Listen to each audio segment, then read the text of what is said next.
Hi, I'm Tim. Welcome to Watch One. Thanks for logging on. Today we're looking at the Carl F. Bucherer Patravi GMT chronograph.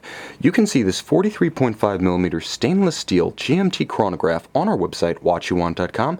You can purchase it there, and if you enjoy these videos, please subscribe to our YouTube channel, Watch You Want Inc. You can also click on the card in the upper right-hand corner of this video at any time to see our complete listing for this watch with additional photographs in high resolution, accessories included, and of course complete pricing information to take it home. Now on my wrist, 6 1/3 inches, 16 centimeters in circumference. This is a very substantial watch. Now that may be stating the obvious, but let me elaborate. Rated at 42mm in stainless steel, nevertheless, it would take a set of voodoo calipers to measure this as anything less than 43.5mm, and believe me, I've tried. So although 42, rest assured, it wears larger. It has the presence almost of a 45mm Omega Seamaster Planet Ocean. We're talking that class of size. Now in terms of thickness, it's not overwhelming. 14.5, it does have a sloped GMT bezel that could help the watch fit under the cuff of a broader sleeve, say a sport jacket, a blazer, maybe a loose sweater. Not the tightest formal cuffs, but nevertheless, this watch does have some viability with formal attire, thanks to the elegant combination of black, silver, red, and white tones. It's a versatile timepiece in that respect. Now from lug to lug, it's not overwhelming. 51mm from lug to lug is about par for a modern full-sized sports watch. It doesn't quite verge into oversized territory. While it is across the case, I would say that you really have to be 53, 54, 55mm from lug to lug to really push into the realm of something like Royal Oak Offshore 42mm and beyond. So this watch is actually quite compact. It also has a little bit of camber to the case, and as much as the lugs are short, you can see they don't project far beyond the end of the flank of the case itself, and they do thrust down and around the curve of your wrist. So if you have a smaller wrist, you're going to be able to wear this one quite securely. Just rest assured, it has the visual impact of a far larger timepiece, but everything is beautifully assembled. Now you'll note that the lugs themselves are fixed to the strap by screws. The screws are more expensive to use because they require threaded lugs.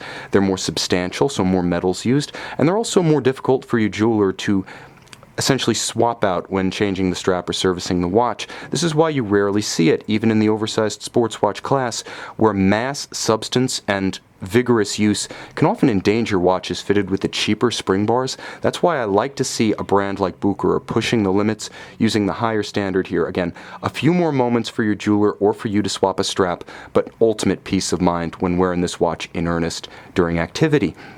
Now it does feature a beautiful deployant clasp.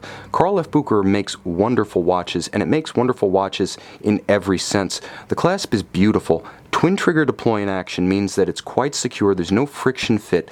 It also features the ability to take up additional slack of the strap, so the watch has no fragile and often rapidly aging strap minders to take up slack.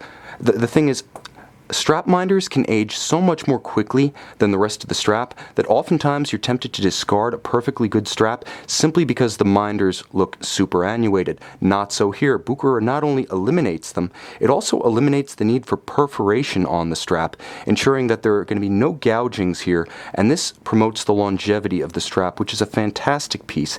Beautifully contrast stitched. It's also very substantial with bolstering that really swells as it approaches the case. You can see how visually it's beautifully integrated with the taper of one into the other, and on the underside a wonderful contrasting and beautifully substantial calfskin. This is a very impressive strap that challenges the best from Panerai, and the dial, the case, and the complications really do challenge the best from Rolex, because here we have a combination of easy legibility, a chronograph, a GMT function, and a versatility that allows you to use this watch in ways that no single Rolex model, for instance, would allow. Now, it has the GMT function, but it also has the ability to set 2 time zones independently, like a Rolex GMT-Master. So when you do pull out the crown, you gain access to 2 independent time zones. Now, the red hand moves in 24-hour sweeping cycles, so essentially a half-speed hour hand.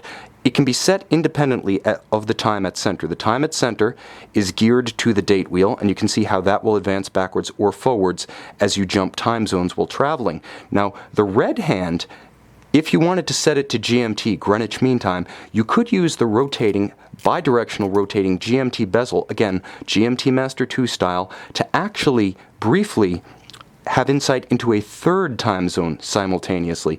Just as pilots arriving at localized airports will offset from GMT for the local airfield, you can do that using that 24-hour hand if you set it to GMT, effectively displaying 3 time zones on demand.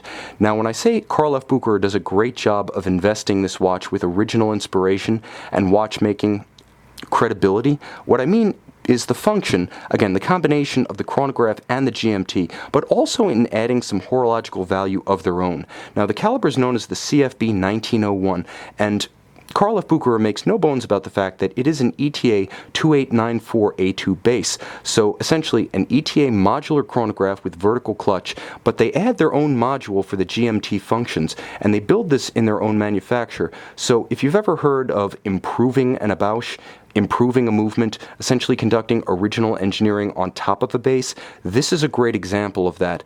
A case, a design, and a complication that's Bucherer's with the robust sports watch heart of an Omega Seamaster. The original Bond Seamasters used that 2892 base that forms the heart of the 2894.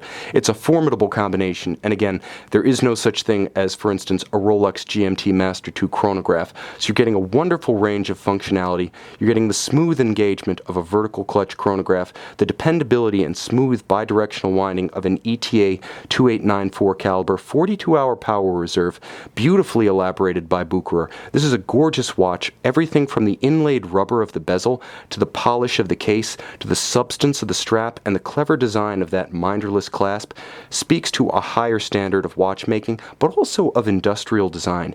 You can see it and you can wear it home. The Carl F. Bucherer Patravi Chronograph GMT, a different way of thinking about complications, on our website, watchyouwant.com.